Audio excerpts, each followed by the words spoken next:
ಮಾಜಿ ಸಿಎಂ ಹಾಗೆ ಬಿಜೆಪಿ ರಾಜ್ಯಾಧ್ಯಕ್ಷ ಬಿಎಸ್ ಯಡಿಯೂರಪ್ಪ ಇವತ್ತು ಶೃಂಗೇರಿಗೆ ಭೇಟಿ ನೀಡಿದ್ದಾರೆ.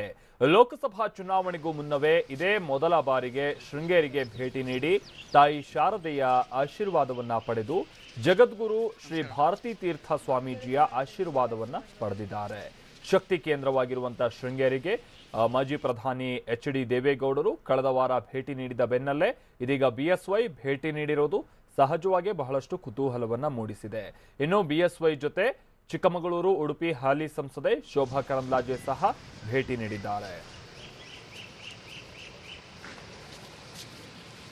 ಈ ಸಂದರ್ಭದಲ್ಲಿ ಮಾತನಾಡಿದ ಬಿಎಸ್ವೈ, ಈ ಬಾರಿ ನಾವು ಚುನಾವಣೆಯಲ್ಲಿ ಅತಿ ಹೆಚ್ಚು ಸೀಟ್ಗಳನ್ನು ಗೆದ್ದು ಮತ್ತೊಮ್ಮೆ ನರೇಂದ್ರ ಮೋದಿ ಅವರು ಪ್ರಧಾನಿಯಾಗೋದಕ್ಕೆ ಆಶೀರ್ವಾದ ಪಡೆಯೋದಕ್ಕೆ ಬಂದಿದ್ದೀವಿ. ಹಾಗೆ ಚಿಕ್ಕಮಗಳೂರು, ಉಡುಪಿ ಸಂಸದೆ ಅತಿ ಹೆಚ್ಚು ಮತಗಳನ್ನು ಪಡೆದು ಮತ್ತೊಮ್ಮೆ ಸಂಸದೆ ಆಗ್ತಾರೆ ಅಂತ ಭವಿಷ್ಯ ನುಡಿದಿದ್ದಾರೆ. ಈ ಕುರಿತು ಬಿಎಸ್ ಯಡಿಯೂರಪ್ಪನವರ ಜೊತೆ ನಮ್ಮ ಪ್ರತಿನಿಧಿ ದೀಪಕ್ ನಡೆಸಿರುವಂತಹ ಮಾತುಕತೆಯ ವಿವರ ಇಲ್ಲಿದೆ ನೋಡಿ. ಶೃಂಗೇರಿಗೆ ಈಗ ಮಾಜಿ ಸಿಎಂ ಬಿಎಸ್ ಯಡಿಯೂರಪ್ಪನವರು ಭೇಟಿಯನ್ನು ನೀಡಿರ್ತಕ್ಕಂಥದ್ದು ಇದೇ ಮೊದಲನೇ ಬಾರಿ. ಈಗ ಲೋಕಸಭಾ ಚುನಾವಣೆಯ ಮುನ್ನ ಭೇಟಿಯನ್ನು ನೀಡ್ತಾ ಇದ್ದಾರೆ. ಅವರು ಭೇಟಿಯ ಉದ್ದೇಶ ಏನಾಗಿದೆ ಅನ್ನೋಂಥದ್ದನ್ನು ಕೇಳೋಣ. ಸರ್, ಇವತ್ತು ಶೃಂಗೇರಿಗೆ ಭೇಟಿ ನೀಡಿದ್ದಾರೆ ಸರ್, ಉದ್ದೇಶ ಸರ್?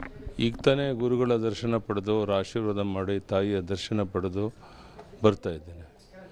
ಪ್ರಧಾನಿ ನರೇಂದ್ರ ಮೋದಿಯವರು ಮತ್ತೊಮ್ಮೆ ಈ ದೇಶದ ಪ್ರಧಾನಿ ಆಗಬೇಕು, ಕರ್ನಾಟಕದಲ್ಲಿ ಹೆಚ್ಚು ಲೋಕಸಭಾ ಸೀಟನ್ನು ಗೆದ್ದು ಒಳ್ಳೆ ಕೆಲಸ ಮಾಡೋ ಶಕ್ತಿ ಕೊಡಮ್ಮ ಅಂತ ತಾಯಿಯಲ್ಲಿ ಗುರುಗಳಲ್ಲಿ ಪ್ರಾರ್ಥನೆ ಮಾಡಿ ಹೋಗ್ತಾ ಇದ್ದೆ. ಸರ್, ಈ ಬಾರಿ ಎಷ್ಟು ಸೀಟ್ ಗೆಲ್ಲುವಂಥ ವಿಶ್ವಾಸ ಇದೆ ಸರ್?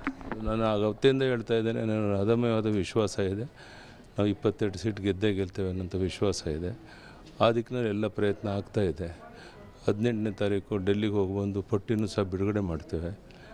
ಸಂಭವನೀಯ ಅಭ್ಯರ್ಥಿಗಳದ್ದು ಎಲ್ಲ ಚರ್ಚೆಗಳಾಗಿದೆ. ಒಳ್ಳೊಳ್ಳೆ ಅಭ್ಯರ್ಥಿಗಳು ಸಿಕ್ಕಿದ್ದಾರೆ, ಒಳ್ಳೆಯದಾಗುತ್ತೆ ಅನ್ನೋ ವಿಶ್ವಾಸ ಇದೆ. ಸರ್, ಇದು ಉಡುಪಿ ಚಿಕ್ಕಮಗಳೂರು ಕ್ಷೇತ್ರದಲ್ಲಿ ಈಗ ಇಬ್ಬರು ಅಭ್ಯರ್ಥಿಗಳ ಹೆಸರು ಕೇಳಿ ಬರ್ತಾ ಇದೆ ಸರ್. ಜಯಪ್ರಕಾಶ್ ಹೆಗಡೆ ಅವರು JDS ಹೋಗ್ತಾರೆ. ಈಗಿರೋ ಪ್ರಕಾರ ನಾನು ಯಾರ ಬಗ್ಗೆನೂ ಚರ್ಚೆ ಮಾಡಲ್ಲ. ಅದರಲ್ಲಿ ಶೋಭಾ ಕರಂದ್ಲಾಜೆ ಅವರು ದೊಡ್ಡ ಅಂತರದಲ್ಲಿ ಇಲ್ಲಿ ಗೆಲ್ತಾರೆ, ಅವರೇ ನಮ್ಮ ಅಭ್ಯರ್ಥಿ. ಸರ್, ಇನ್ನು ನಿನ್ನೆ ದೇವೇಗೌಡರ ಕುಟುಂಬ ಕಣ್ಣೀರು ಹಾಕಿದೆ ಸರ್ ಸ್ಟೇಜ್ ಮೇಲೆ. ಈ ಕುರಿತು ಸಾಮಾಜಿಕ ಜಾಲತಾಣಗಳಲ್ಲಿ ಸಾಕಷ್ಟು ಚರ್ಚೆ ಕೊಡಲ್ಲಪ್ಪ. ಒಟ್ಟಾರೆ ಇದು BS ಯಡಿಯೂರಪ್ಪನವರು ಹೇಳ್ತಾ ಇರ್ತಕ್ಕಂಥ ಮಾತು.